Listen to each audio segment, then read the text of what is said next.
नमस्कार प्रेक्षकांनो, तारिणी मालिकेच्या आजच्या भागामध्ये इकडे तारिणी आता श्वेताला कॉल करते आणि बोलते की हे बघ श्वेता, या बुलेटिनचं जे काही लाईव्ह करणार आहे ना ते तुला आणि केदारला सांभाळायचं आहे, कारण मी तिथं नसणार आहे, कारण मला वकिलाला भेटायला जायचं आहे. म्हणून आजचे हे बुलेटिन लाईव्ह तुम्हा दोघांना सांभाळून घ्यायचं आहे आणि हे बघ, हे आपल्यासाठी खूप महत्त्वाचं आहे, म्हणून व्यवस्थितरित्या पार तुम्ही पाडा दोघंजणं. आणि केदारला माझ्याकडून ऑल द बेस्ट सांग. त्यावर श्वेता आता हो बोलतो.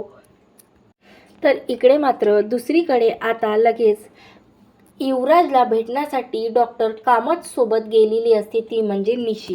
आता निशी आणि हे कामत, डॉक्टर कामत आता इकडे मात्र जेजेच्या ऑफिसमध्ये बसलेले असतात. तेव्हा जेजेला बोलते निशी की काहीही झालं तरी अहो माझ्या युईने काहीही केलं नाही आहे, हो सोडा त्याला, कृपया करून सोडा, खरंच सोडा ना. त्यावर आता इकडे लगेच जेजे बोलते की हे बघ, तुझ्या युवराजनं काहीही केलं नाही ना तर तू देवाला मानतेस ना. त्यावर निशी बोलते हो मी मानते ना देवाला. मग देवाकडे प्रार्थना कर की मात्र तुझ्या युवराजने काहीही केलेलं नसावं आणि माझा अंदाज चुकावा. त्यावर आता इकडे डॉक्टर कामत बोलतात की हो बघा ना, अहो त्यानं खरंच काही केलं नाही, आम्ही युवराजला ओळखतो. त्यावर आता इकडे मात्र लगेच जेजे मॅडम बोलते की डॉक्टर साहेब तुम्ही तर या सर्वांमध्ये पडू नका, कारण जे जे डोळ्यात बघून मात्र सर्व तिला समजते की कोण गुन्हेगार आहे आणि कोण नाही. तेव्हा आता डॉक्टर कामताकडे बघत बोलते हो ना डॉक्टर साहेब, बरोबर बोलते ना मी. तेव्हा आता डॉक्टर आश्चर्यचकित होऊन मात्र इकडे जेजीच्या इकडे बघते आणि तेव्हा आता लगेच जे उभी राहते आणि बोलते की हे बघ, हे 2 बोटं मी तुझ्यासमोर केलेलं आहेत ना, त्या 2 बोटांपैकी एका बोटाला तू आता लवकर हात लाव आणि त्यानुसारच आता तुझ्या युवराजचं भविष्य या बोटावर ठरवलेलं असणार.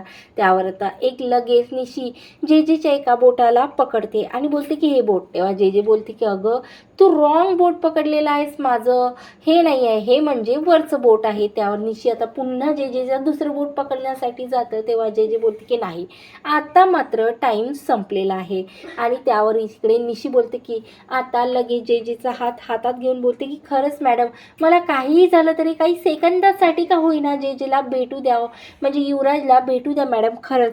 त्यावर जेजे बोलते की नाही तू नाही भेटू शकत. त्यावर डॉक्टर कामत बोलतात की हे बघा बायको आहे हो त्याची आणि तिची तब्येतसुद्धा ठीक नाही, भेटू द्या ना तुम्ही युवराजला तिला. तेव्हा आता लगेच जेजे मॅडम बोलते की ठीक आहे, डॉक्टर साहेब बोलले ना, मग आता मात्र नक्की भेटू शकतेस तू, जा भेटून ये. त्यावर आता इकडे लगेच निशी पळतच आता मात्र युवराजकडे भेटायला जाते आणि युवराज लगेच बोलतो की थांब निशी, माझं ऐकून घे, तो दयानंद खांडेकर आणि ती कौशिकी काय करते, ती मला भेटायला आली पण त्या दिवशी आली होती नाही तर ती मग तिने मला सोडून का घेऊन नाही गेली सांग ना.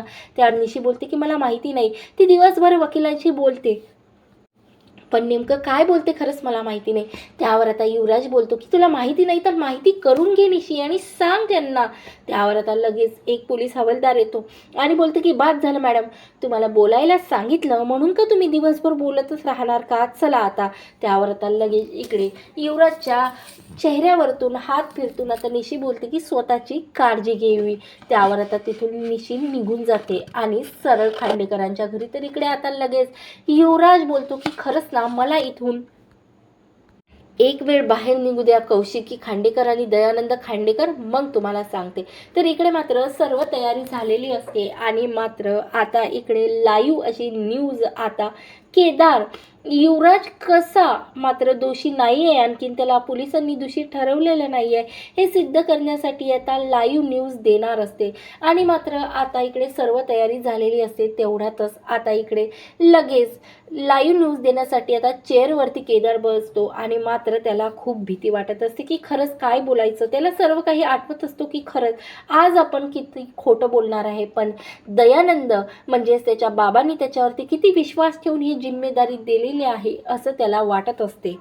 फक्त कौशिकी आणि दयानंद खांडेकरांसाठी तो न्यूज देण्यासाठी तयार होतो आणि तेवढाच तिथं बसतो. तेव्हा आता श्वेता लगेच इकडे मात्र लाईव्ह आल्यानंतर इकडे केदार लाईव्ह येतो तेव्हा केदारचं बिलकुल लक्ष नसतं. तेव्हा श्वेता आता त्यांना कुणाला सांगते की केदार तू लाईव्ह आलेला आहेस. तेव्हा आता लगेच इकडे केदार नमस्कार मी केदार खांडेकर असं बोलत आता युवराजविषयी, कसं युवराज दोषी नाही आहे, फक्त त्याला संशयित म्हणून घेऊन गेलेले आहेत असं आता लाईव्ह न्यूज सांगते. तेवढ्यातच जबरदस्त आणि धमाकेदार अशी एंट्री होते, ते म्हणजे बाबूराव जामखेडेची. आता मात्र इकडे लाईव्ह न्यूज चाललेली असते आणि आत्ता मात्र बाबूराव जामखेडे असं सर्वांना बघून, आता सर्व असं बाबूराव जामखेडेला केदारने बघून मात्र केदार पुन्हा घाबरतो आणि इकडे घरी मात्र सर्व चिंतेत पडतात की खरंच आता केदार नेमकं करणार तरी काय. तेव्हा तारिणी आता लगेच इकडे श्वेताला कॉल करते आणि बोलते की केदारला सांग की कॉन्फिडन्सली तू बोल आणि त्याच्या प्रश्नाचे सविस्तर असे उत्तरे दे, घाबरून चालून जाणार नाहीये. तेव्हा आता तेवढ्यातच इकडे बाबूराव श्वेताला आवाज देते आणि बोलते, काय चालू आहे मॅडम तुमचं, फोनवरती नंतर बोला, तुम्हाला माहिती नाही का इथं लाईव्ह न्यूज चालू आहे आणि मात्र आता न्यूज चालू असताना असं मध्येच बोलायचं नाही. तेव्हा चला आणा लवकर चेअर आणा आणि माईक आणा. असं आणत लगेच आता केदारसाठी एक दुसरी चेअर बोलावण्यात येतो आणि एका दुसऱ्या चेअरवरती बाबूराव जामखेडे बसतो आणि बोलतो की बस ना केदार, काय झालं, त्या दिवशी तर मला मोठे प्रश्न विचारत होता. तेव्हा केदारला आता असं जामखेडेला समोर बघून आता मागच्या वेळचा इंटरव्ह्यू सविस्तर त्याच्या डोळ्यासमोर येतो. खरंच आता हा जामखेडे नेमकं काय करत असणार, काय विचारणार आहे म्हणून तो खूप घाबरलेला असतो. तर इकडे दुसरीकडे मात्र आता टेक्नो सर्व तारिणी टीम आता हा लाईव्ह कॉन्सर्ट म्हणजे ही लाईव्ह न्यूज बघत असतात. तेव्हा आता इकडे लगेच टेक्नो बोलतो की बॉस हा तिथं काय करतो. त्यावर आता लगेच इकडे तारिणी बोलते की हा फक्त आणि फक्त तो बदला घेण्यासाठी तिथं आलेला आहे आणि कशा प्रकारे आता केदारला या सर्वांमध्ये अडकवायचं हेच ठरवून आणलेलं आहे. कारण जेवढे रंग असतात ना तेवढे हा जामखेडे बदलू शकतो.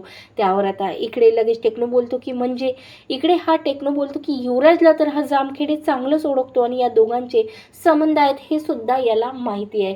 त्यावर इकडे मात्र आता जामखेडे लगेच युवराजला बसण्यासाठी सांगतो. कसं ना युवराज, तू जर म्हणजे केदारला बसण्यासाठी सांगतो आणि आता जामखेडे बोलतो की कसं आहे ना केदार, तू जर माझ्यासमोर उभा राहिला ना तर मला एखाद्या शाळेमध्ये असलेला तोंडी परीक्षेचा विद्यार्थी जसा घाबरत एका मास्तरसमोर उभा राहतो ना तसा तुम्हाला वाटतोय, म्हणून चला बस आणि माईक द्या कोणीतरी. तेव्हा आता लगेच एक जण माईक घेऊन येतो आणि लगेच आता जामखेडेचे पहिला प्रश्न चालू होतो, तो म्हणजे की खरंच आता मात्र तुम्ही सांगितले ना, आत्ताच सांगितलं सध्या की तुमच्या भावाला म्हणजेच इकडे आपले युवराज खांडेकराला पोलिसांनी संशयित म्हणून पकडून नेलं, पण कशाचा संशय आहे सांग ना. तेव्हा आता केदार लगेच बोलतो की काही नाही आहे, काही त्यांना थोडंसं संशय आला म्हणून घेऊन गेला. तेव्हा आता लगेच जामखेड बोलतो की ठीक आहे संशय आहे, पण खरंच गुलाब एवढा मोठा क्रिमिनल आहे आणि या क्रिमिनलशी तुमच्या भावाचं युवराज खांडेकरांचं काही ना काहीतरी कनेक्शन आहे का.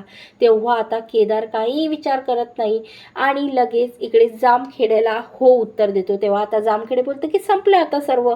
केदार खांडेकरांनी आता उत्तर दिले म्हणजे हा खांडेकर संपूर्ण परिवार मात्र इकडे आता दोषी आहे आणि या MNLवर काय तुम्ही बाजार मांडून ठेवलाय की असं नाही तसं नाही. तुम्ही तर म्हणत होते की MNL फक्त आणि फक्त खऱ्या न्यूज देतो, मग आता स्वतःच्या मुलाची न्यूज MNL का देत नाही. अशा प्रकारे आता मात्र इकडे बाबूराव जामखेडेने जबरदस्त एंट्री घेत आता इकडे केदारची बोलती बंद केलेली आहे आणि तेव्हा आता जामखेडेचे संपूर्ण प्रश्न विचारून झाल्या केदार समोर आता तो लगेच लाईव्ह न्यूजमध्ये बोलतो की ठीक आहे, आता माझे एवढेच प्रश्न होते आणि त्या प्रश्नाचे उत्तर सर्व क्लिअर झाले, त्यामुळे आता धन्यवाद असं बोलत आता लगेच आता तरी कोणी टाळ्या वाजवा असं म्हणत आता लगेच जामखेडेचा PA आता एकटाच टाळ्या वाजवतो आणि आता जामखेडे तिथून निघून जातो.